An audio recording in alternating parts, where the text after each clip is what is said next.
Dear friends, CBSE 2025 accountancy paper solution की series में अब हम सॉल्व करेंगे पेपर का जो पार्ट दे रखा है, part B. Next question number 30।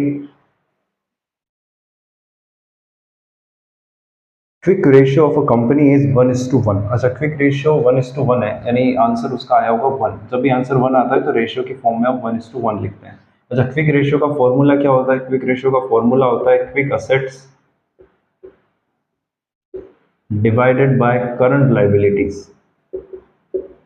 अच्छा, क्विक असेट्स क्या होता है? क्विक असेट्स होता है current assets.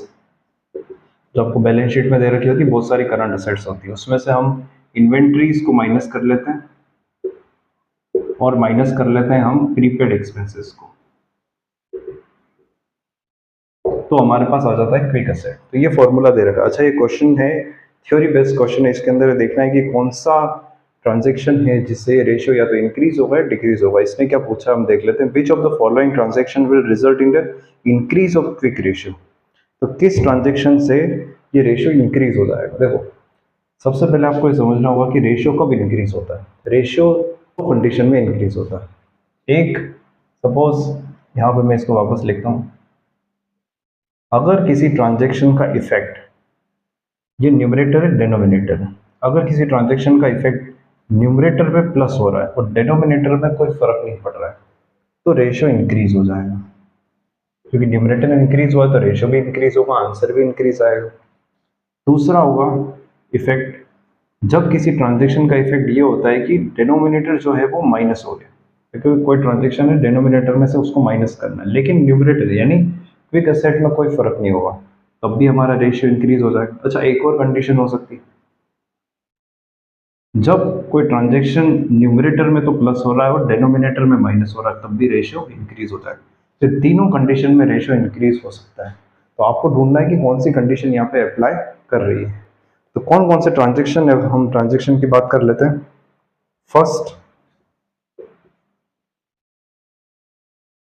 Cash received from debtors. चलिए पहले देखना है क्विक असेट में क्या कैश और डेटर दोनों ही करंट असेट को हम क्विक असेट का पार्ट मानते हैं या नहीं मानते? हम दोनों ही करंट असेट को क्विक असेट का पार्ट मानते हैं, क्योंकि सिर्फ और सिर्फ इन्वेंट्री और प्रीपेड एक्सपेंसेस यहाँ नहीं होते। तो कैश रिसीव फ्रॉम डेटर्स, तो हुआ क्या होगा यहाँ पे? यहाँ पे ये हुआ होगा कि भाई डेटर से पैसा आया, तो पैसा आया तो हमने प्लस कर लिया। जैसे मान लो 50,000 आया तो 50,000 इंक्रीज हो गया, लेकिन डेटर भी तो कम हो गए, तो डेटर कम हो गए, तो यानी 50,000 अगर पैसा आ रहा है, क्विक एसेट अगर बढ़ रही है, तो 50,000 से क्विक एसेट वापस कम होगी। तो यहाँ पे कोई इफेक्ट ही नहीं आया, तो इस ट्रांजेक्शन का तो कोई हो नहीं रहा इफेक्ट, तो नो इफेक्ट इसका आंसर है। तो ये इसका आंसर नहीं हो सकता है। पॉइंट नंबर बी में दे रखा है सोल्ड गुड्स ऑन क्रेडिट, यानी हमने उधार माल बेचा है। Again quick assets divided by C current liability. अब हमने क्या करा, गुड्स बेचा है और लेकिन उधार बेचा है, तो पैसा तो हमारे पास आया नहीं, पैसा आया नहीं तो यहाँ कुछ भी प्लस नहीं होगा। अच्छा, गुड्स गया, गुड्स चला गया हमारे पास से, यानी गुड्स क्या होता है? गुड्स होता है इन्वेंट्री।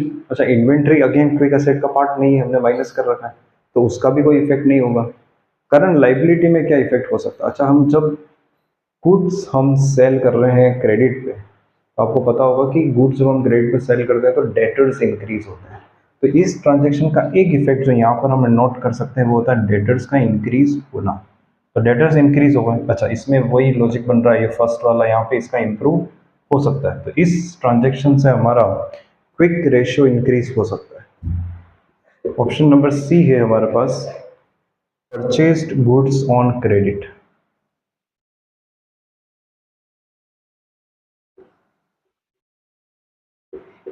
अच्छा, हमने क्या किया, गुड्स को परचेज किया क्रेडिट पे, अगेन वही quick asset divided by current liability, goods को हमने परचेज किया। अच्छा, गुड्स आया परचेज करने से, लेकिन गुड्स को हम यहाँ पे प्लस नहीं कर सकते क्योंकि इन्वेंट्री क्विक एसेट का पार्ट नहीं होता है। अच्छा, हमने क्रेडिट पे परचेज किया, तो क्रेडिट पे परचेज करने से आपको पता होगा क्रेडिटर्स इंक्रीज होते हैं, तो क्रेडिटर्स इंक्रीज होगा यानी कि करंट लाइबिलिटी इंक्रीज हो गई।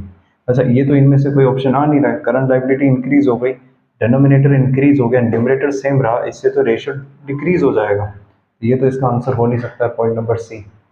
हम बात करते हैं पॉइंट नंबर डी की, परचेस्ड गुड्स ऑन कैश।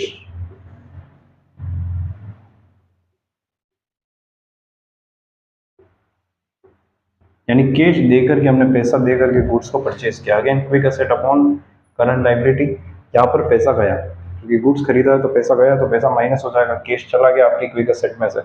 अच्छा, गुड्स आया, अगेन इन्वेंट्री क्विक एसेट का पार्ट नहीं होता है, तो ये इन्वेंट्री को तो आप प्लस नहीं कर पाओगे। अब हो क्या रहा है यहाँ पे, न्यूमरेटर को आपने कम कर दिया, डिनोमिनेटर को सेम रखा। अगेन इन तीनों ऑप्शन में से कोई भी ऑप्शन यहाँ पे अप्लाई नहीं हो रहा है, तो इससे भी हमारा रेशियो जो है वो डिक्रीज होता है, इंक्रीज नहीं होता है।